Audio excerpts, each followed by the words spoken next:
Hi, everyone. I'm Mary Moczula, Head of Corporate Communications at GALE. We are here at Sport Beach for No Pressure, my favorite session that I'm doing this week. Really excited about this concept. So we are at the Festival of Creativity. GALE is going to try to take our creative approach to everything, and that's why we've made this segment Reporters on Reporters, where instead of me begging them to put us in the spotlight, we are putting them in the spotlight. So I'll have our two guests here introduce themselves, and then we'll get going. All right, I'm Tim Nudd. I'm creativity editor at Ad Age. I'm Jeff Beer. I'm a senior staff editor at Fast Company. Amazing. So it's Thursday. So I'm sure you've had a lot of conversations. I know you've been on a lot of panels, podcasts. What's the most exciting thing that you've seen or trend you've seen so far? All right, I can go first. I'm going to cheat and do two things. I think one thing Tim. I'm going to take Jeff's answer too. Right. One thing that I really like is that work that people actually know and have seen is winning here. Novartis won a Grand Prix in pharma. The Coinbase spot that won in Filmcraft. We haven't seen the big winners on Friday, but so far it's a good trend to see work that actually is out in the world. Sometimes you don't see that here. And the other thing is so many more creators are here. I think double the number of creators, and every CMO I talked to this week is talking about influencer and creator, and it's wonderful to see them represented here and be integrated a bit more into the festival. Yeah, I mean, I'll just say to piggyback, no pun intended on reporters, but I'll piggyback on what you were saying. In terms of the work that people seen, I know also like Johannes Leonardo won for the Oasis Adidas work, which obviously bajillion people saw. And yeah, in terms of trends, the creator, they've kind of gone over the last few years, at least their presence here, it's kind of reflecting the role in this overall sort of media marketing machine, that the level of investment we're hearing throughout the year is reflected in their presence here. And obviously there's a huge wide spectrum of creators, or like a single person to, I talked to Darman earlier today, which was like, I mean, he's got like 170 million followers, and he's got a studio of like 250 employees. So it's like, they're not one thing, but the layer that they represent here, it just seems like they're just part of the major media presence, as opposed to like 5 years ago, like this curiosity on like Little Creator Beach. Yeah, I think creatives often kind of look down on creators, like traditional advertising creatives. They didn't want to sort of cede ground to creators. Sure. But now they're getting well respected, and the media budgets are there for creators now too. And I'm not making this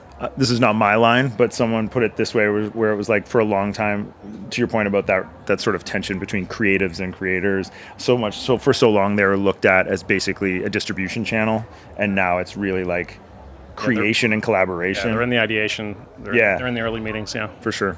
Yeah. Speaking of evolution of how things are here at Cannes, I think the past several years we have heard over and over again, more tech, more media.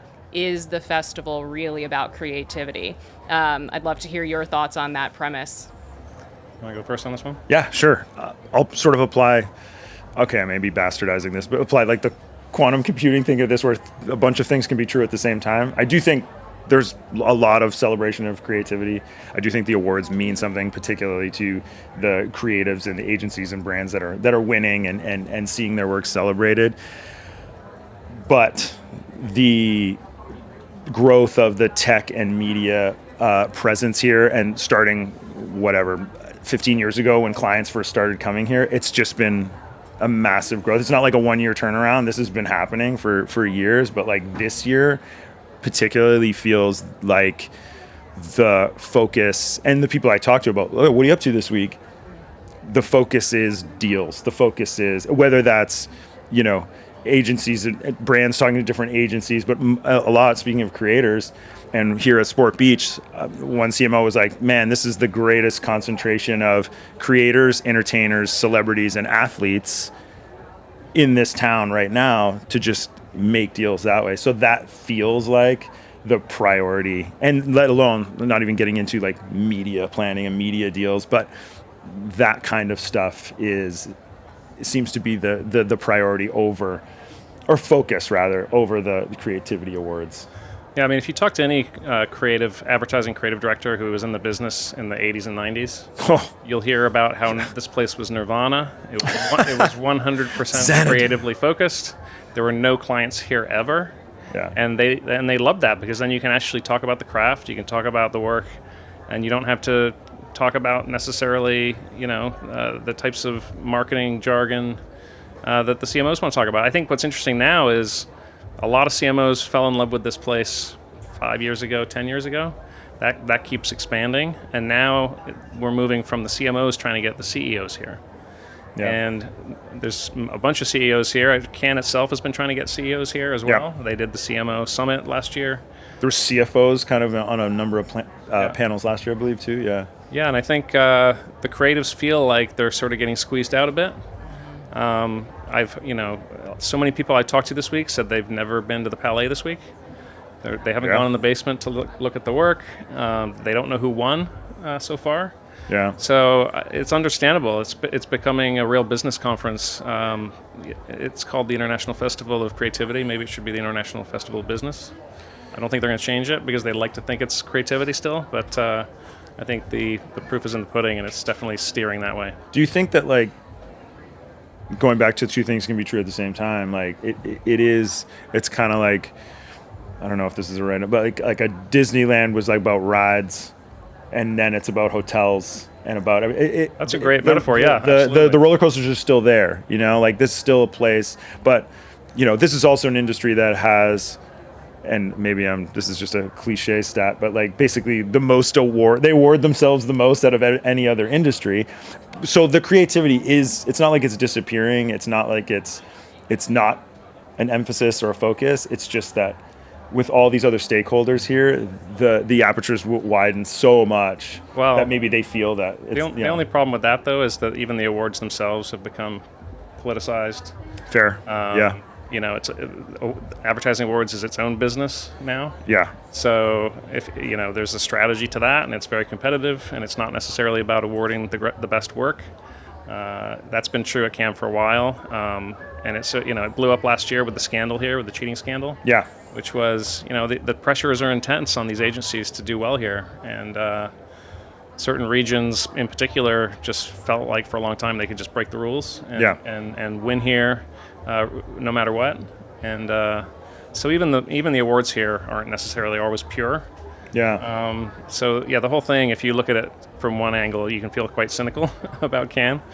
But on the flip side, I guess to steer it back to something a bit more optimistic, it is great to get creative people together and to have them talk. If it's not always in the Palais, it's elsewhere all around this town during this week every year.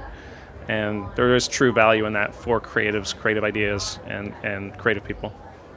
Speaking of those creative ideas, for those people who have not made it down to the Palais to look at the work, you want to give us a little more? You talked a bit about this at the top, but anything else from what won or things you're seeing down there that we should know? I wanted to bring up the introduction of the AI craft subcategory this year. So this gets at one of the central tensions in the business right now, which is companies are looking to use AI to drive efficiencies. Agencies are looking to AI to do, in particular, to visualize concepts earlier on so that they can sell their ideas through to clients easier. I can't tell you how many conversations I had with creatives this week who said, this idea, Weenie 500, Johannes Leonardo, never would have happened if they had not been able to give them a visual of the race. Some of the Anthropic Super Bowl work wouldn't have happened if they had not been able to visualize that for the client. So AI is clearly being used, and it's clearly important. The festival, though, and the judges at the festival are still super reluctant to award Gen AI films. Within Filmcraft, there was this new AI craft subcategory. Luma AI had a really interesting kind of hack of this subcategory where they asked famous creatives to create AI-generated spots and enter them into the festival. I know Luma alone entered more than 24 spots that were completely AI. I saw many of them. They're absolutely fantastic. Not a single one of them was shortlisted. only one film in Filmcraft that was AI was shortlisted. It did actually win a bronze, so I guess that's something. But for a technology that creatives are using and trying to understand, there's still such a reluctance by the festival and its judges to recognize anything to do with it. I think the judges are afraid to award something that's AI generated. They don't want to look foolish. There's a fear there. But I think the excitement around AI among creatives and how they're using it is just not reflected whatsoever in the winners list. One thing we were talking earlier about this, and Tim was telling me I wasn't all that familiar with the Luma work, but one of the key ideas there was like, legendary creatives doing ideas through AI, but it was ideas that got killed previously because they were a little too complicated to execute or to at least show what it might look like. And now with these tools, they could. That to me is a great idea.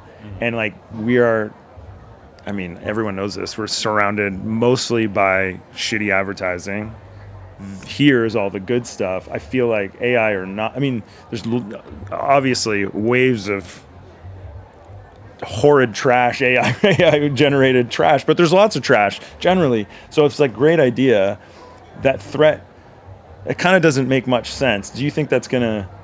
What do you think would sort of catalyze a shift to get judges to not be afraid? I don't know. The companies that make the AI software, they're all trying to get creatives more involved in it. Right. Google, right. Google had a thing this week. They had Tiff Rolfe, Janta Jenkins, Susan Cradle.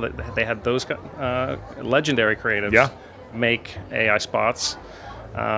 There's been, I don't know when, generative AI, obviously there's a visceral repulsion for sure to it by consumers. So I think that's part of it. But I just think that there's, the judges just have to be less afraid, and they just got to say, listen, this was made with AI, but you know what? It was still super entertaining and wonderful. The festival's always been much more willing to award tech projects that are AI driven. Okay. Which there's been some wonderful, I think a Grand Prix. Well, I'm not sure. I don't want to say Grand Prix, but there was a project that mapped the interior of St. Peter's Basilica. Oh yeah. And they created this wonderful digital experience that's completely AI driven, and the judges love that. Yeah. Because it's not, replacing a commercial. Now I think that's the issue too. Is like people still think that AI is being used to replace commercials. It's not. It's being replaced to make the commercials you couldn't make before. Right. Because it was, it's like having a drone shot. Like when people invented drones, suddenly you could get a wonderful overhead shot that you couldn't before. So these are just technical production challenges that AI is solving, and there's this weird ethical dilemma, or this ethical sort of revulsion towards the technology, which I frankly don't understand, and I wish they would have awarded at least one of the Luma pieces to show creatives the possibilities of what AI can bring. Yeah, and again, at the end of the day, like if people are repulsed by it, it's not going to shortlist whether that's AI created or human created. But yeah, that's a good point. Yeah. All right. Got one last question for you in my effort to break news here. I want to know, is there any story idea that you have coming out of this? Tim, what's your next idea? Tell me.